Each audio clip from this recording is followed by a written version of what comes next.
नमस्कार। आज हम डिस्कस करेंगे H P S S C का प्रीवियस पेपर। ये जो H P S S C का प्रीवियस पेपर है, इसका जो है हम आज जीके का सेक्शन जो है वो डिस्कस करेंगे और अलग अलग सेक्शन जो है हम डिस्कस करेंगे।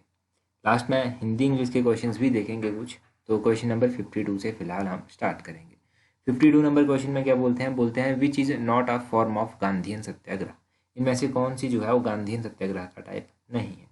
देखो, गांधीयन सत्याग्रह की बात करें कि इनमें से कौन सा इसका टाइप नहीं है, तो हिजरत ऑप्शन डी जो है वो सही आंसर है। ये गांधीयन सत्याग्रह का टाइप नहीं था। बाकी नॉन कॉपरेशन हो गया, सिविल डिसोबीडियंस हो गया, हंगर स्ट्राइक हो गया, ये सभी जो था वो गांधीयन सत्याग्रह के रूप में आते थे। अगर देखो हम सत्याग्रह के बारे में कुछ और भी जाने, तो सत्याग्रह के बारे में हम और क्या जान सकते हैं। गांधी जी का जो सत्याग्रह था उसमें चंपारण सत्याग्रह आ जाता है। 1917 में जो था ये चंपारण सत्याग्रह हुआ था। अहमदाबाद मजदूर आंदोलन आ जाता है, ये 1918 में हुआ था। खेड़ा आंदोलन आ जाता है, खेड़ा सत्याग्रह आ जाता है। खेड़ा सत्याग्रह जो था वो 1918 में हुआ था। इसके बाद गांधी जी जो था वो इंडियन नेशनल कांग्रेस के प्रेसिडेंट भी रह चुके हैं। तो 1924 में जो था वो इंडियन नेशनल कांग्रेस के प्रेसिडेंट बने थे। ये ध्यान रखिएगा कब बने थे, 1924 में बने थे। गांधी जी के द्वारा दांडी मार्च चलाई गई थी 12 मार्च 1930 से लेकर 6 अप्रैल 1930 के बीच में जो था ये दांडी मार्च उन्होंने चलाई थी। गांधी जी के द्वारा जो था वो गांधी इरविन समझौता भी किया गया था। ये 1931 में 1931 में किया गया था।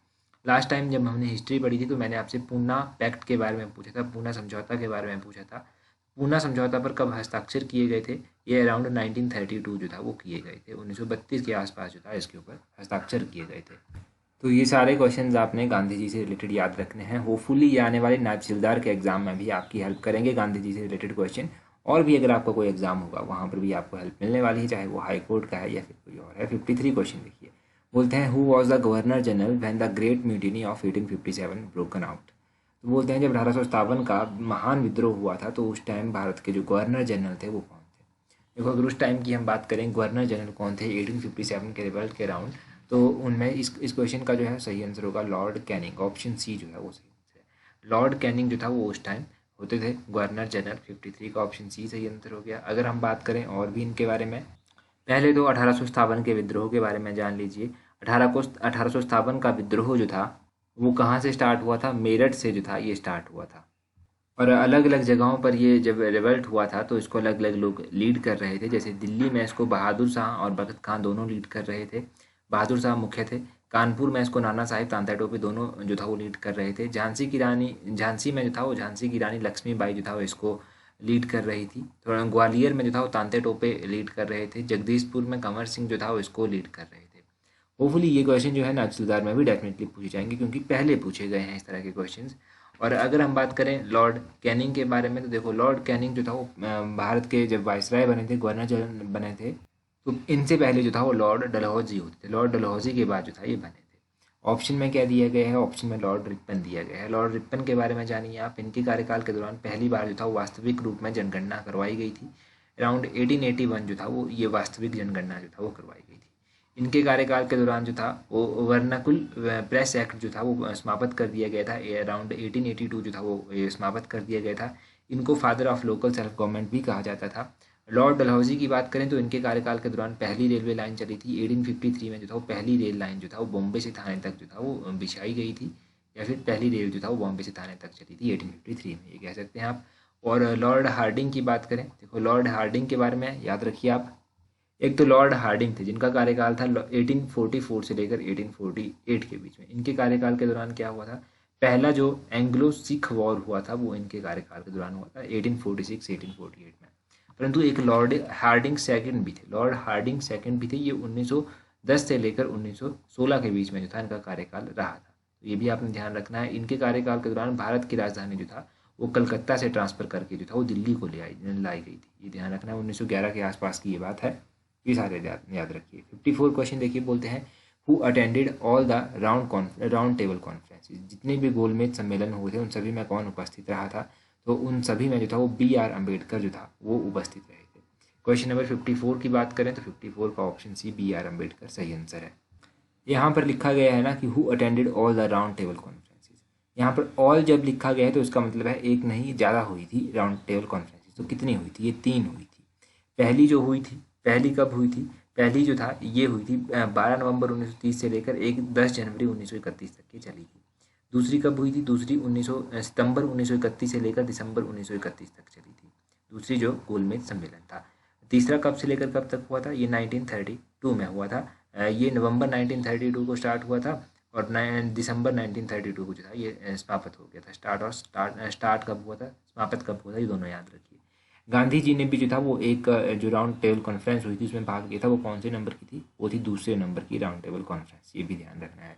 अगला क्वेश्चन देखिए, बोलते हैं राजा राममोहन रॉय ब्रह्मो समाज रिजेक्टेड। तो राजा राममोहन रॉय का जो ब्रह्मो समाज था उसने किसको अस्वीकार किया था, तो इसने जो था वो अस्वीकार किया था किसको, all of these, option D सही आंसर है। ये जो कास्टिज्म था, जातिवाद था, उसको भी अस्वीकार कर दिया गया था, आइडलिज्म को भी अस्वीकार कर दिया गया था और रिचुअलिज्म को भी जो था वो अस्वीकार कर दिया गया था। जातिवाद, मूर्तिवाद, कर्मकांड, इन सभी को जो था वो इन्होंने क्या किया था, रिजेक्ट कर दिया था। देखो अगर बात की जाए ब्रह्म समाज की, तो ब्रह्म समाज की स्थापना किसने की थी, यहाँ पर क्वेश्चन में ही दिया गया है, राजा राममोहन राय ने इसकी स्थापना की थी। कब की थी, 1828 में जो था वो इसकी स्थापना की गई थी। ब्रह्म समाज के अलावा आप ध्यान रखिए कि आर्य समाज भी है। आर्य समाज की स्थापना किसने की थी, दयानंद सरस्वती ने की थी। रामकृष्ण मिशन की स्थापना किसने की थी, स्वामी विवेकानंद ने की थी। 1897 में इसकी स्थापना की गई थी। और आर्य समाज की स्थापना दयानंद सरस्वती ने कब की थी, चलो ये आप ही कमेंट करके बता दीजिए, आसान है तो आप ही कमेंट करके बता दीजिए। अगला क्वेश्चन देखिए, बोलते हैं who was the chairman of constitute assembly. तो ये जो संविधान सभा थी, कॉन्स्टिट्यूंट असेंबली थी, इसके जो चेयरमैन थे वो कौन थे। 56 की बात करें तो इसका सही आंसर होगा doctor Rajendra Prasad, option B जो है वो सही आंसर है। डॉक्टर राजेंद्र प्रसाद जो था ये चेयरमैन बनाए गए थे कॉन्स्टिट्यूट असेंबली के, ये आपने ध्यान रखना है। अब देखो यहाँ से आपको पता चला कि डॉक्टर राजेंद्र प्रसाद को जो था वो इलेक्ट किया गया था प्रेसिडेंट, कब किया गया था, दिसंबर 11 1946 को जो था इनको इलेक्ट किया गया था। पहली मीटिंग जो था वो कॉन्स्टिट्यूट असेंबली की कब हुई थी, ये क्वेश्चन बहुत बार पूछा गया है। पहली मीटिंग कॉन्स्टिट्यूट असेंबली की दिसंबर 9 1946 में जो था वो हुई थी, दिसंबर 9 1946 में, याद रखिएगा 1946 और 9 दिसंबर। ये क्वेश्चन एलाइड सर्विसेज में पूछा गया है, तो एनटी जैसे एग्जाम्स में ये मान के चलिए कि पूछा जा सकता है। और अगला क्वेश्चन आप यहाँ से क्या याद रखिए, अगला क्वेश्चन आप यहाँ से याद रखिए कि जो अलग अलग कमेटीज़ हैं आपकी, जो कॉन्स्टिट्यूट असेंबली के द्वारा अपॉइंट की गई थी, उनके चेयरमैन कौन थे। जैसे कि यूनियन पावर कमेटी हो गया, जवाहरलाल नेहरू जो था वो इसको चेयर कर रहे थे। ड्राफ्टिंग कमेटी हो गया, डॉक्टर BR अम्बेडकर इसको जो था वो चेयर कर रहे थे। प्रोविंशियल कॉन्स्टिट्यूशन कमेटी हो गया, इसको जो था वो सरदार वल्लभ भाई पटेल जो था वो कॉन्स्टिट्यूट कर रहे थे। तो इस तरह की कमेटीज़ 2-3 ही मैंने आपको बताई, बस इनको ही आप याद रखिए, ज़्यादा डिटेल में मत जाइए। देखो जरूरी नहीं कि HPSSC का पेपर है तो पब्लिक सर्विस कमीशन ये क्वेश्चन नहीं पूछेगा, क्वेश्चन रिलेट कर कर आपसे पूछे जाएंगे चाहे कोई भी एग्जाम आपका क्यों ना हो। 57 क्वेश्चन देखिए, 57 क्वेश्चन में क्या बोलते हैं which does not confirm to the parliamentary system prevalent in India. तो कौन सा भारत में प्रचलित संसदीय प्रणाली में संगत नहीं है। देखो 57 की बात करें तो हम इसका सही आंसर होगा प्लूरल एग्जीक्यूटिव, यानी कि बहुत कार्यपालिका। बोलते हैं कि भारत में प्रचलित जो संसदीय प्रणाली है उसमें कौन सा जो है इनमें से प्रचलित नहीं है, तो प्रचलित नहीं है इनमें से वो है प्लूरल एग्जीक्यूटिव, यानी कि बहुत कार्यपालिका। 57 का ऑप्शन सी सही आंसर हो गया। तो यहाँ से कुछ ज़्यादा नहीं बनेगा, इतना ही याद रख लीजिए। अगला है, बोलते हैं for those union territories which have no legislative councils of their own laws are passed by. बोलते हैं वो संघीय क्षेत्र जिनकी अपनी विधान परिषद नहीं होती है उनके कानून पारित किए जाते हैं। तो देखो ऐसे जो यूनियन टेरिटरी होते हैं जिनका अपना लेजिस्लेटिव काउंसिल्स नहीं होती हैं उनके लॉ किसके द्वारा पास किए जाते हैं, बहुत अच्छा क्वेश्चन है। 58 का ऑप्शन सी, पार्लियामेंट के द्वारा जो है वो पास किए जाते हैं। ध्यान रखिएगा हमारे पास यूनियन टेरिटरी जो है वो अलग अलग यूनियन टेरिटरीज हैं। अब कुछ ऐसी हैं जहाँ पर लेजिस्लेटिव काउंसिल है, कुछ ऐसी हैं जिनके पास अपना लेजिस्लेटिव काउंसिल नहीं है। तो जिनके पास अपना लेजिस्लेटिव काउंसिल नहीं है वो जो है वो पार्लियामेंट जो है उनके लॉ पास करेगा, ये ध्यान रखना है। 59 में क्या बोलते हैं, 59 में बोलते हैं the term of Lok Sabha is normally. Lok Sabha का जो कार्यकाल होता है, लोकसभा की जो अवधि होती है वो कितनी होती है आमतौर पर, वो होती है 5 वर्ष, 5 ईयर जो है वो ऑप्शन बी सही है। 5 वर्ष के लिए जो है वो लोकसभा बनाई जाती है, फिर उसके बाद 5 साल के बाद फिर से इलेक्शन होते हैं, फिर से जो है लोकसभा के सदस्य चुने जाते हैं। अब देखो ये लोकसभा होती है, अगर इसमें किसी को इलेक्ट करना हो तो उसके लिए मिनिमम एज क्या रखी गई है, कम से कम आयु क्या होनी चाहिए। तो इसके लिए मिनिमम एज रखी गई है एटलीस्ट 25 ईयर जो है वो रखी गई है, 25 ईयर्स जो है वो मिनिमम एज रखी गई है लोकसभा के लिए, ये ध्यान रखना है।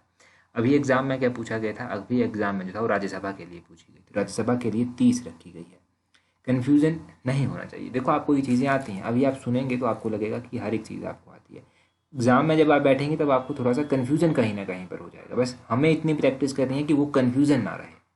तो जो लोग डेली वीडियोस देख रहे हैं ना, उन लोगों को डेफिनेटली ये कन्फ्यूजन नहीं रहा होगा और हर एक क्वेश्चन जो है वो अच्छे से कर कर आए होंगे। अगले क्वेश्चन में देखिए, बोलते हैं the president gives his resignation to. तो प्रेसिडेंट ने अपना इस्तीफा अगर देना हो तो वो किसको देगा? देखो, प्रेसिडेंट अगर अपना इस्तीफा देना चाहता है तो इंडिया का प्रेसिडेंट अपना इस्तीफा देगा किसको? वाइस प्रेसिडेंट ऑफ इंडिया को। ऑप्शन बी जो है वो 60 क्वेश्चन का सही आंसर है। 60 का ऑप्शन बी सही आंसर है। देखो, वैसे प्रेसिडेंट का क्या होता है, प्रेसिडेंट जो है वो 5 वर्षों के लिए चुना जाता है। अब 5 वर्षों के लिए प्रेसिडेंट चुने जाते हैं, अगर इन्होंने अपने कार्यकाल समाप्त होने से पहले ही रेजिग्नेशन देना हो तो ये वाइस प्रेसिडेंट को जो है वो अपना रेजिग्नेशन दे देंगे। यहाँ से हम बहुत सारे क्वेश्चन जो हैं वो डिस्कस करते रहते हैं, परंतु आज हम अलग थोड़ा सा डिस्कस करेंगे। अब आज हम डिस्कस करेंगे कि इंडिया के प्रेसिडेंट कौन कौन से रह चुके हैं। एटलीस्ट आपको नाम तो पता होना चाहिए। तो सबसे पहली बार प्रेसिडेंट बने थे राजेंद्र प्रसाद। फिर उसके बाद राजेंद्र प्रसाद जो था वो एक बार फिर से चुने गए थे, तो 2 बार ही प्रेसिडेंट बने। उसके बाद जो था वो डॉक्टर राधाकृष्णन जो था वो प्रेसिडेंट, सर्वपल्ली राधाकृष्णन जो था वो प्रेसिडेंट बने थे। डॉक्टर जाकिर हुसैन उसके बाद बने थे। उसके बाद वी गिरी जो था वो प्रेसिडेंट बने थे। और उसके बाद एम हिदायतुल्ला जो था ये जो था ये बने थे प्रेसिडेंट। तो बीच में कुछ ऐसे प्रेसिडेंट में जैसे कि वी गिरी जो थे ये एक्टिंग प्रेसिडेंट बने थे। और ये जो एम हिदायतुल्ला थे ये क्या थे, ये चीफ जस्टिस हुआ करते थे, फिर ये प्रेसिडेंट बने थे। उसी तरह वी गिरी को उसके बाद बनाया गया। एफ अली अहमद उसके बाद रहे। बी डी जट्टी जो था वो ये भी थोड़ा कुछ टाइम के लिए रह चुके हैं, एक्टिंग प्रेसिडेंट आप कह सकते हैं। एन संजीवन रेड्डी भी रह चुके हैं। ज्ञानी जैल सिंह भी रह चुके हैं। आर वेंकटा रमन भी रह चुके हैं। डॉक्टर एस डी शर्मा भी रह चुके हैं। के आर नारायण भी रह चुके हैं। Doctor A P J Abdul Kalam भी रह चुके हैं। Doctor A P J Abdul Kalam का कार्यकाल कब से लेकर कब तक था? 2002 से लेकर 2007 तक जो था ये क्या हुए थे, ये प्रेसिडेंट बने थे। प्रतिभा सिंह रह चुकी हैं 2007 से लेकर 2012 तक। प्रणब मुखर्जी 2012 से लेकर 2017 तक। और रामनाथ कोविंद जो है वो प्रेजेंटली हमारे प्रेसिडेंट हैं। ये ध्यान रखना है आपने। अगला क्वेश्चन देखिए, अगला क्वेश्चन है 61 क्वेश्चन। बोलते हैं 61 क्वेश्चन में which right is bulwark of personal freedom. इनमें से कौन सी रीट है जो बलवार्क ऑफ पर्सनल फ्रीडम है? वो है हैबेस कॉर्पस रीट। ऑप्शन बी जो है वो सही आंसर है। 61 का जो है वो ऑप्शन बी हो गया। बंदी प्रत्यक्षीकरण लेख जो है ये बलवार्क ऑफ पर्सनल फ्रीडम है। अब देखो, रिट की बात की जाती है। जब रिट की बात जब की जाती है तो देखो, हमारा जो इंडियन कॉन्स्टिट्यूशन है इसमें एक आर्टिकल दिया गया है, आर्टिकल नंबर 32। ये जो आर्टिकल नंबर 32 दिया गया है ये बात करता है रिट्स के बारे में। रिट कितने टाइप की हैं? तो मुख्य रूप से जो है वो रिट में आता है, एक तो आपका हैबेस कॉर्पस आ जाता है, एक आपका आ जाता है मैंडेमस रिट, एक आ जाता है आपका क्यू वारंटो रिट, एक आता है आपका प्रोहिबिशन रिट, एक आ जाता है आपका सेरेटोरिया रिट।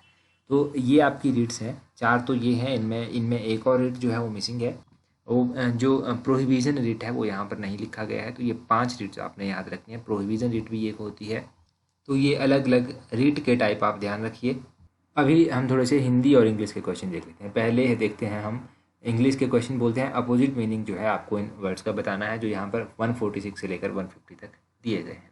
तो 146 में बोलते हैं विंडिकेट। विंडिकेट का अपोजिट मीनिंग क्या होगा? कॉन्डेम जो है इसका अपोजिट मीनिंग होगा ऑप्शन बी सही आंसर है। कन्वेन का जो है वो अपोजिट मीनिंग क्या होगा? कैंसल जो है इसका अपोजिट मीनिंग होगा।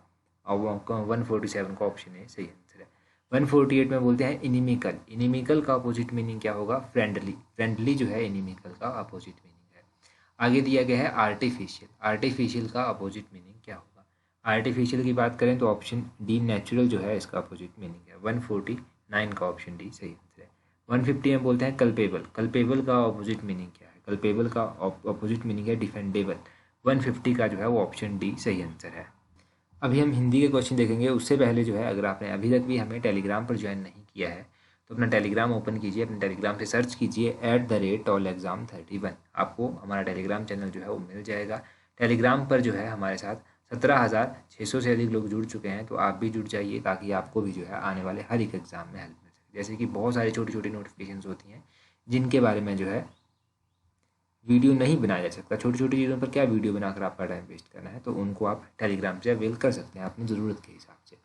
आगे देखिए, बोलते हैं शुद्ध शब्द आपको चुनना है 151 से लेकर 155 तक। तो 151 में क्या बोलते हैं? 151 में बोलते हैं गिरिंद्र। गिरिंद्र किस तरह से लिखा जाता है? 151 का ऑप्शन है गिरिंद्र कुछ इस तरह से लिखा जाता है। ऑप्शन ए सही आंसर है। 152 का है ऑप्शन बी अत्युत्तम। अत्युत्तम किस तरह से लिखा जाता है? तो 152 का ऑप्शन बी अति उत्तम जो है ये ऑप्शन बी इस तरह से लिखा जाता है। 153 है। 153 में बोलते हैं निर्जल किस तरह से लिखा जाता है? तो 153 का जो है वो ऑप्शन सी सही आंसर है। निर्जल कुछ इस तरह से लिखा जाता है। आगे बोलते हैं उन्नति। देखो ये क्वेश्चन एलाइड मीन्स में भी पूछे जाते हैं, शुद्ध शब्द लिखने के लिए एलाइड मीन्स में भी पूछे जाते हैं। तो एलाइड HSNT मीन्स में भी ये क्वेश्चन पूछे जाएंगे। ऐसा नहीं है कि आपको यहीं पर ज़रूरत पड़ेगी, अगर आपको पता है कि शुद्ध शब्द किस तरह से लिखे जाते हैं तो डेफिनेटली हेल्प मिलने वाली है। 154 का ऑप्शन है उन्नति जो है वो ऑप्शन है इस तरह से लिखा जाता है 154 में। 155 का है अधिकांश, तो अधिकांश किस तरह से लिखेंगे? 155 का ऑप्शन डी अधिकांश इस तरह से लिखा जाता है, ऑप्शन डी इसका सही आंसर है। तो ये हमने इंपॉर्टेंट क्वेश्चन डिस्कस कर लिए। टेलीग्राम अगर अभी तक भी ज्वाइन नहीं किया तो टेलीग्राम पर जल्दी से ज्वाइन कर लीजिए, आने वाले हर एक इंपॉर्टेंट एग्जाम रिलेटेड अपडेट जो है आपको वहाँ पर दे दी जाएगी। So that's all for today. Thank you very much for watching and listening it very patiently.